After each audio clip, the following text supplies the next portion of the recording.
110 number की हदीस है। आका फरमाते हैं कि मन क़रा हरफन मिन किताबिल्लाह, कि जिसने अल्लाह की किताब से यानी कुरान मुक़द्दस से एक हरफ पढ़ा। कितना? एक हरफ पढ़ा, एक हरफ पढ़ा।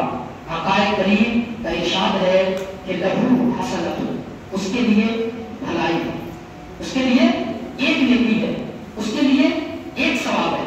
आपने देखा आका ने क्या कहा कि एक हरफ कुरान से कोई पढ़ेगा तो उसके लिए एक नेकी है। फिर फरमाते हैं वल हसनतु बिअशरि अमसालिहा, और ऐसा नहीं है कि एक नेकी मिलते खत्म, अल्लाह इस एक नेकी को 10 नेकी बना देगा। इस एक नेकी को जो आप एक हरफ कुरान से पढ़ेंगे इस पे आपको एक नेकी अल्लाह देगा, फिर उस एक को अल्लाह 10 बना देगा।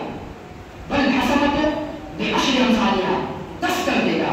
और फिर अब जरा देखिए कि एक हरफ जैसे हम कुरान पढ़ते हैं अलिफ लाम मीम, आप कहेंगे, आपसे अगर हम पूछे ये अलिफ लाम मीम कितना हरफ है, हर इंसान कहेगा कि ये एक हरफ कहेंगे ना, मगर आका कहते हैं ला अक़ूलु अलिफ लाम मीम हरफ। प्यारे आका फरमाते हैं कि मैं नहीं कहता कि अलिफ लाम मीम एक हरफ है। आका कहते हैं कि मैं नहीं कहता कि अलिफ लाम मीम एक हरफ है, वलाकिन अलिफुन हरफुन व लामुन हरफुन व मीमुन हरफुन। के बात यह है कि अलिफ भी एक अलग हरफ है, लाम भी एक अलग हरफ है, मीम भी एक अलग हरफ है। यानी जिसको हम ये तसव्वुर कर रहे थे अलिफ लाम मीम कि ये एक हरफ है, प्यारे आका कहते हैं कि मैं नहीं कहता कि अलिफ लाम मीम एक हरफ है, बल्कि आका ने तीनों को अलग कर दिया। कहा अलिफ एक हरफ है, लाम एक हरफ है, मीम एक हरफ है। यानी जिसने अलिफ लाम मीम पढ़ा तो उसको 3 नेकी अल्लाह देगा और उस 3 को अल्लाह 30 बना देगा। तो जरा तसव्वुर करें कि एक बंदा आपके सामने नमाज तरावी में पूरा कुरान पढ़ रहा है और एक बंदा 10 सूरत फकत पढ़ रहा है, तो 10 सूरत में ज्यादा आयत है या पूरे कुरान में ज्यादा आयत है? तो आप खुद से जरा तसव्वुर करें, कुरान की जो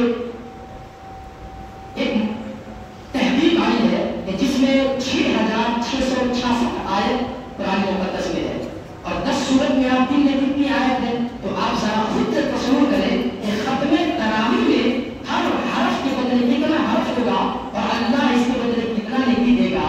और जो हम मखसूस सूरह तरावी पढ़ते हैं उसमें 10 सूरत जो कल से हम पढ़ने वाले हैं, मखसूस 10 सूरत ही हम पढ़ेंगे पिछले रात में डबल करके, तो उसमें अल्लाह कितना सवाब का फर्क होगा कि नहीं होगा? आका करीम ने क्लियर कर दिया कि एक हरफ पढ़ो तो 10 मिलेगा और 10 जब मिलेगा तो जितना ज्यादा से ज्यादा हम कुरान पढ़ेंगे ज्यादा से ज्यादा सवाब कमाएंगे और जितना से ज्यादा सुनेंगे, सुनना भी फर्ज है।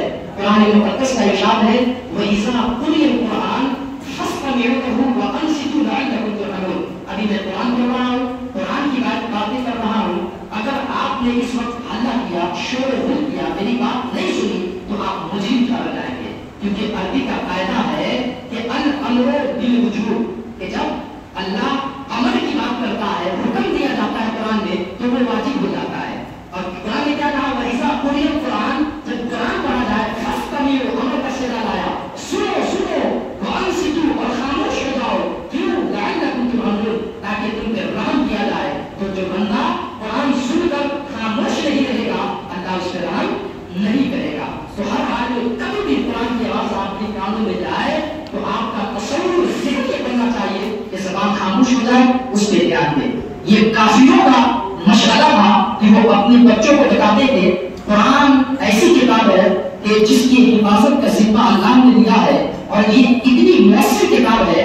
आज हमारी बातों का असर क्यों नहीं है? क्योंकि हमने कुरान को छोड़ दिया। अल्लाह ने अपने पैगंबर को मुहम्मद रसूलुल्लाह को जब दीन की तबलीग करने को कहा तो कहा पैगंबर फज़क्किर बिल कुरान मन यखाफ़ु वही, मेरे बंदों को कुरान से डराइए। कुरान से जब डराइएगा तो बात दिल पे असर करेगी। और आज हम क्या करते हैं, किससे कहानी लेके बैठ जाते हैं, तो क्या ये बातें दिल पे असर करेगी? नहीं। कुरान की बात मौसीर है, कुरान के अल्फाज मौसीर है, ये असर डालती है कि नहीं? तो काफिर क्या करते थे, वो जानते थे, वो काफिर थे मगर उनका यकीन था कि कुरान जो सुनेगा इसके तरफ माइल हो जाएगा और मुसलमान बन जाएगा। तो अपने बच्चों को सिखा के भेजते थे کہ جہاں بھی یہ مسلمان قرآن پڑھے، جہاں بھی محمد رسول اللہ قرآن پڑھے تو کیا کرنا؟ حلہ کرنا۔ قرآن مقدس نے اسے بھی بیان کیا، وَقَالَ الَّذِينَ كَفَرُوا لَا تَسْمَعُوا لِهَٰذَا الْقُرْآنِ وَالْغَوْا فِيهِ لَعَلَّكُمْ تَغْلِبُونَ۔ وہ اپنے بچوں کو بھیجتے تھے کہ جب مسلمان قرآن پڑھے، صحابہ قرآن پڑھے، محمد قرآن پڑھے تو تم حلہ کیا کرو تاکہ تم غالب آ جاؤ، ورنہ اگر حلہ نہیں کرو گے تو وہ غالب آ جائے گا اور قرآن کی بات اثر کر جائے گی اور دین پھیل جائے گا۔ تو قرآن جب پڑھی جائے تو خاموش ہو کے سننا چاہیے۔ قرآن سننا بھی عبادت ہے اور یہ واجب ہے کہ آپ جب بھی قرآن کی آواز آئے تو آپ سنا کریں، ہے کہ نہیں؟ تو مولا کا کرم ہے کہ ہم نے یہ قرآن بحمدہ تعالیٰ اللہ کی دی ہوئی توفیق سے مکمل کی ہے، اور مولا سے دعا ہے کہ مولا ہماری نسلوں میں قرآن و حدیث کو عام کر دے، فضولیات سے، لغویات سے اور فروعیات سے اللہ نکال کے اصل دین کی طرف ہمیں کر دے۔ جو اصل دین ہے قرآن و حدیث ہے، اس کے طرف اللہ ہمارے دل کو موڑ دے، ہم ادھر آ جائے، اصل حقیقت، اصل کامیابی بندوں کی اسی میں ہے کہ نہیں؟ تو جس طریقے سے آج آپ کی مسجد بھری لگ رہی ہے، کل بھی ہم آپ سے یہ امید کرتے ہیں، پورے مہینہ امید کرتے ہیں، اور انشاءاللہ